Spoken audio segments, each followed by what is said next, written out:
My name is Don Heck, and I'm going to be talking to you about a journey to the aspiration-first strategy. And this is really about how I got to this personally from the beginning. So I'm a consultant for Stryker. So in April 2016, I did this case. This was a basilar tip embolus, and the plan was to use what we called the Salumber technique at the time. It was very in common use due to the use of the solitaire stent retriever and a penumbra aspiration catheter. And what we would do, of course, is we would put the stent retriever out and then we would pull the stent retriever into the catheter. That was the Salumber technique. And in this particular case, as I was trying to pull the stent retriever back into the catheter, it got stuck and I injected from below and got this picture here. And you can see with this to your right, this big blue arrow, that you can see the embolus stuck on the tip of the catheter. So rather than continuing to try to pull it in, I just pulled both out together and got this picture on your left side and a good clinical result. Well, contemporaneously, I think other people were discovering this same thing. And it was actually published by Dr. McTaggart and his colleagues at Brown University in Rhode Island in what they called the captive technique. And they published this in December of 2016. And my purpose in showing you that isn't to say, oh, I did it first, because I don't think that's the case. I think they were probably discovering it all along, and then they ultimately published their paper and deserve the credit. But the reason that I'm showing you this is to say that this is a technique that I was using as far back as 2016. In fact, I gave this presentation at the Stryker National Sales Conference in 2018. And I was showing this case of a middle cerebral artery embolus and using this captive technique or what we now call combination therapy in order to treat an embolus. So I might seem to be an unusual person to be giving an aspiration-first talk because I was a big proponent and still am a big proponent of combination therapy as being a very effective technique. So we came to aspiration early with smaller vessels. So for instance, in this particular case, there was a embolus in the callosum marginal artery, and we went up there with the 3 max catheter and did a contact aspiration and removed the clot. So this was something we were using frequently for distal vessels, although for more proximal, larger occlusions, we were still using combination therapy. But for distal occlusions in the anterior cerebral arteries and the M3, M4 branches and PCAs and things of that nature, we were starting to do a lot of contact aspiration. So this is the after removal of the embolus. You can see the artery is now normal. So we moved more proximally. So this is a case of an M2 occlusion using a Catalyst 6 catheter, an XT27 microcatheter, and the Axis Infinity 6 French guide sheath. You can see this is going to be a little bit challenging because we've got this cervical loop below the skull base and this M2 occlusion. And here's what it looked like on the AP. Of course, sometimes the AP tells you a lie, but the lateral always speaks the truth. You can see there's this large perfusion defect. And this is placing the Catalyst 6 catheter. So you can see the XT27 going up there, and then the Catalyst 6 catheter, we're moving through that carotid siphon. Do note that the Axis Infinity catheter is backing up here a little bit. This is a great catheter when you can get it up high. If you have to leave it a little more proximally, it's not as supportive as some of the others. So it is important to be aware of that, but works really well when you can get it up high. And you can see now the Catalyst 6 catheter moving past that ophthalmic artery. And once you're in position, I like to put a little pressure on the catheter and get it to move forward just a little bit, as in this case, just to make sure that we're really engaged with the clot before we turn on the aspiration. So that's different than what we would do with a captive or combination therapy technique, where we would turn on the aspiration, get flow back in the catheter, and then move it forward. And once we've engaged the clot, the flow stops. So in this case, we don't want to turn the aspiration on until we're sure that we've engaged the clot. So there's the picture of the aspiration catheter and the 2 projections engaged with the clot, and then we turn on the aspiration and we're able to remove this embolus and get a nice result. So then moving more proximally, this is a case of an M1 occlusion on the left. Obviously, this patient has very good collaterals. In this case, utilizes the Vecta 74 catheter over the XT27 with the Axis Infinity Plus catheter, which is the only one that's going to allow you to place that catheter. And you can see that the 74 catheter moves right here past the ophthalmic artery very easily. And we, again, push it forward to engage the clot before we turn on the aspiration. And then once the catheter is retracted, we have this nice full restoration of flow in the MCA territory. So here's another case. This is the right middle cerebral artery and was the same plan here using the Vecta 74 catheter. In this case, we're using something called an offset catheter. If you're not familiar with that, it's an inner microcatheter that has sort of a bulbous end on it so that the transition between the larger aspiration catheters and the microcatheter is less, so there's less of a gap there. And so again, here's the 74 catheter moving through the carotid siphon over this offset catheter. And you can see that, I don't have the wire and microcatheter very far distally, haven't really even crossed the lesion and able to deliver that large aspiration catheter. Now, unfortunately, in this case, once we did the embolectomy, we didn't have a full result. The arrow here is pointing to a residual clot in one of the M2 branches. And if you look at the lateral, there's still this relatively large defect in the perfusion. So in this case, while it might be TICI2B, B would stand for barely. We barely have 50% of the MCA territory open. We still have work to do. And what we're going to do now is place the Catalyst 6 catheter over the offset catheter. And you can see that the catheter tracks up there and goes into that M2 branch without any difficulty over that offset catheter. And then once we remove the embolus, you can see that artery now looks normal and we have a full restoration of flow and a nice angiographic result. So the question is, for us, that we were asking ourselves as we started to move more towards an aspiration-first strategy, is how often does this happen where we do a first pass and we still have work to do, we still have an M2 occlusion or M3 occlusion, as opposed to this, where we do a first pass and have a result that is TICI3 or TICI2C, and that we're done with the case. So my partner and I were wondering this, and in 2019, at the end of 2019, we decided to do kind of an internal quality control project, if you will. And what we decided was that for M1 and ICAT embolus distal to the ophthalmic artery, we were going to, on an even day of the month, do contact aspiration first, and on an odd day of the month, do combination therapy first. So we eliminated M2s. We had already decided that at least in our hands, we felt that contact aspiration was a safer alternative out here. Basilars tend to do very well with aspiration, PCAs, ICAD lesions, tandem occlusions, just because there are too many variables. So we were really just looking at emboli to the M1 and ICA terminus distal to the ophthalmic artery. And at the time we started this, both contact aspiration and combination therapy were in common use in our practice. We did about 180 something thrombectomy cases in 2019. We did see a drop in 2020, I think as a lot of places did during the COVID year, down to about 120 something. And once we eliminated all of these and just looked at the cases the two of us had done using this strategy, there were 30 cases. And what we were looking at was just first pass TICI3, or maybe I should say first pass TICI3 or TICI2C. In our own hands, did we see this more with combination therapy?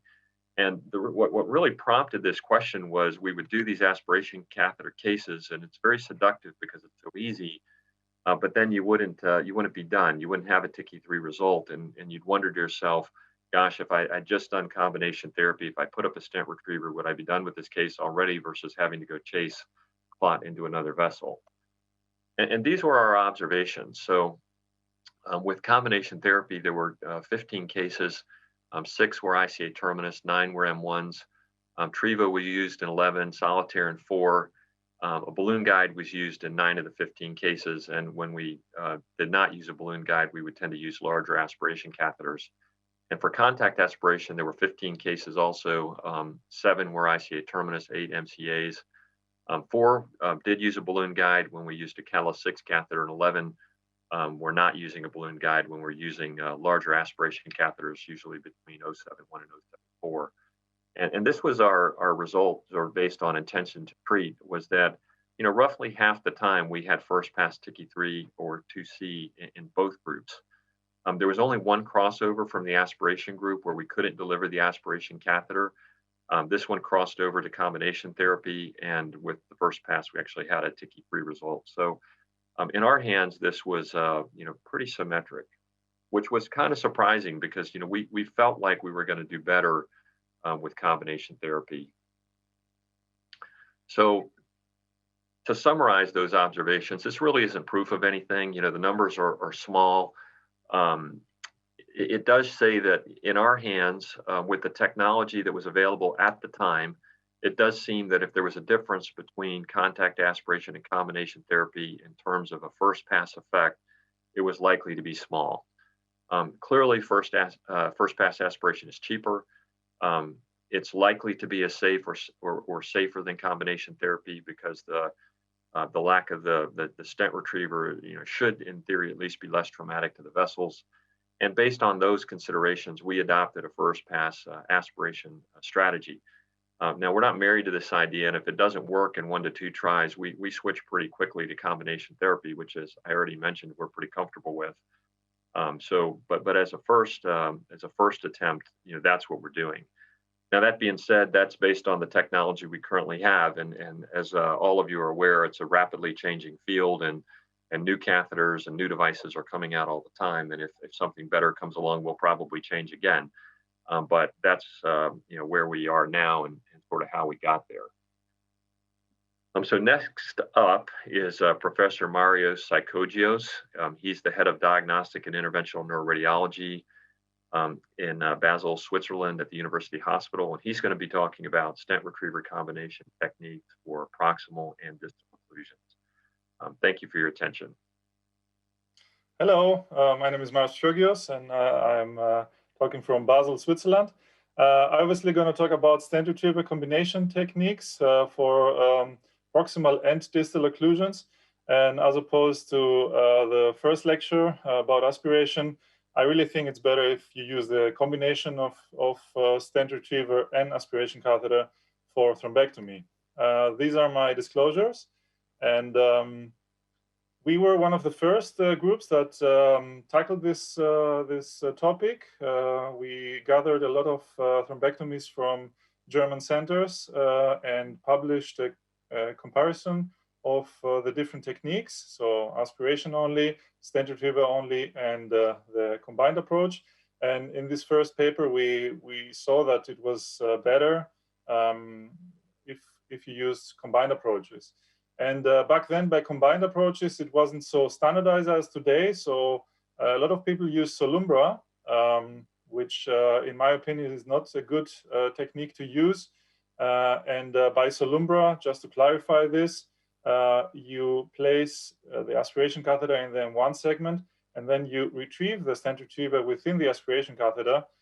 So the aspiration catheter stays in the one segment, and you completely infern the stent retriever out of the patient. So as you can see here in the graph, you retrieve, and then it looks like this. So Ryan McTaggart has published this, and it's a really nice example of the reasons why Solumbra isn't so good, in my opinion, because in the moment where you're pulling the stent retriever within the aspiration catheter, you then can lose fragments in the distal segments of the media.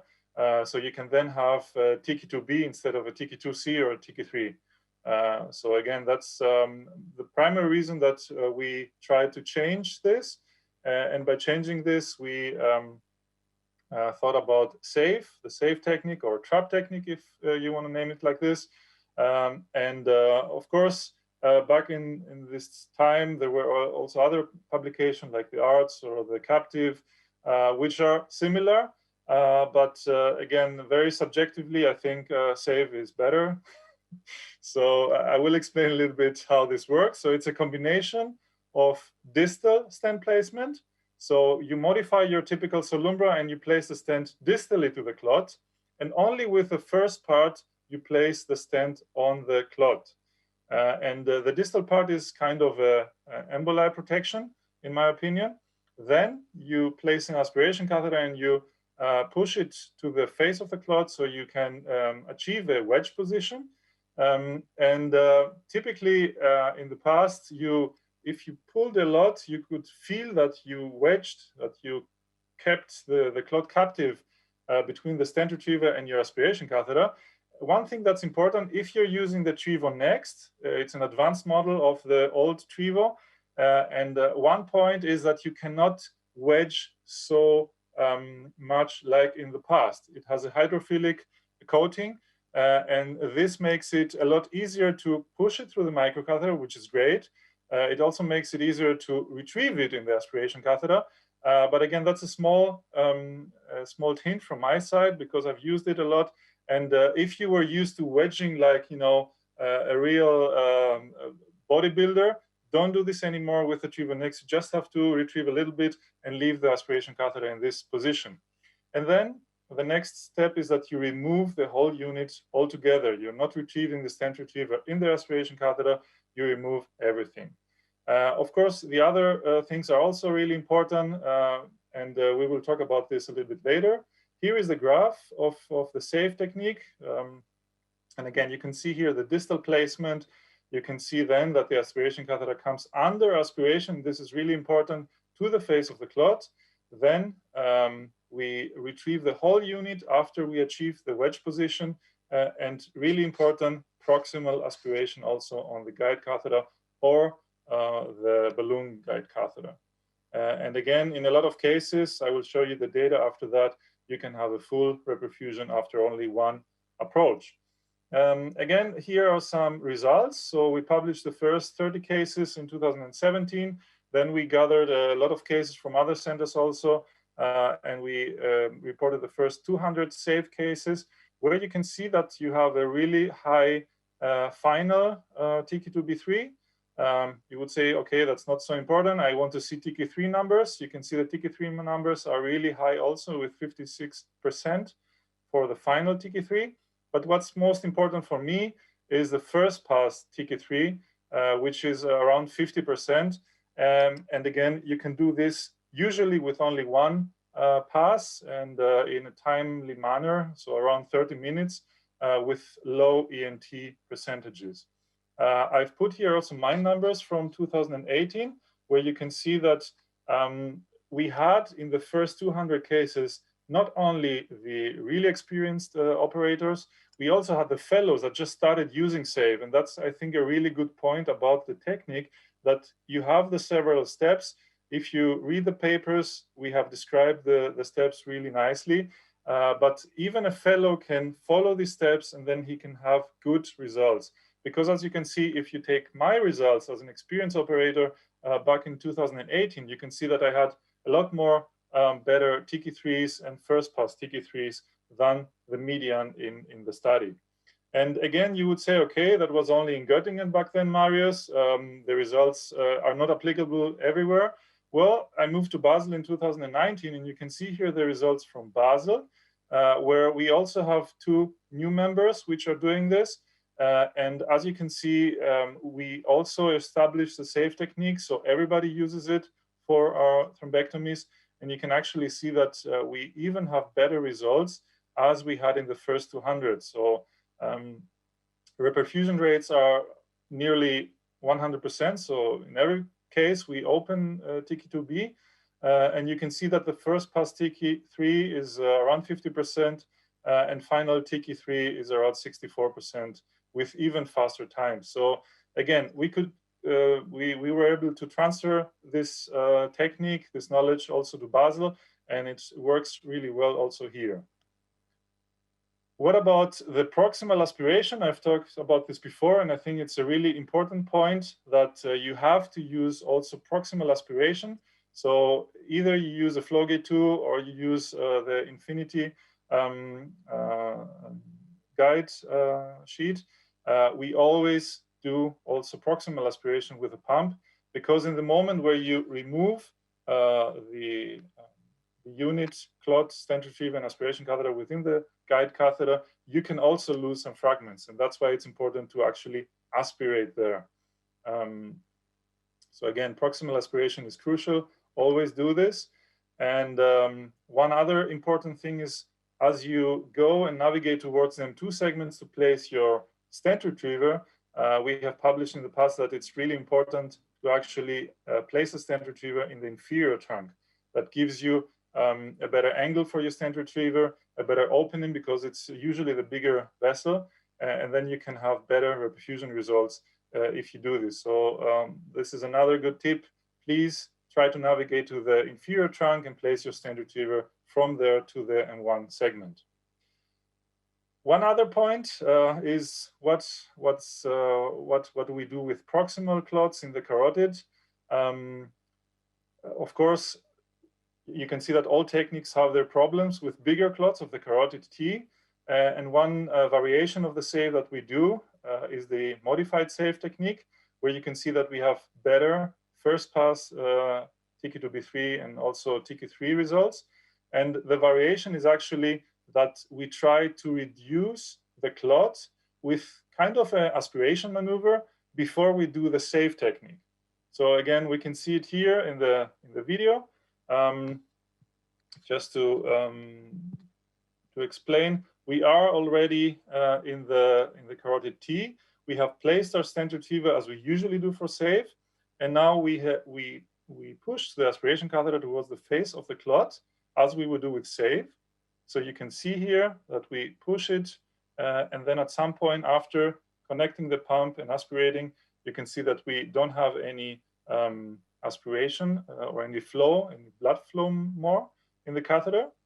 And that's the point that you usually would pull everything back, but with modified save, we don't pull everything back, we just leave the stent retriever where it is, and we retrieve only the aspiration catheter. So with this maneuver, you have reduced the clot burden, and you can actually see it in the pump. So now we have again flow in the pump. And if you check the filter, you can actually see that you reduce the clot. So then you go up again with your aspiration catheter, and then you do the normal save maneuver, where you can retrieve the stent and also retrieve the reduced clot.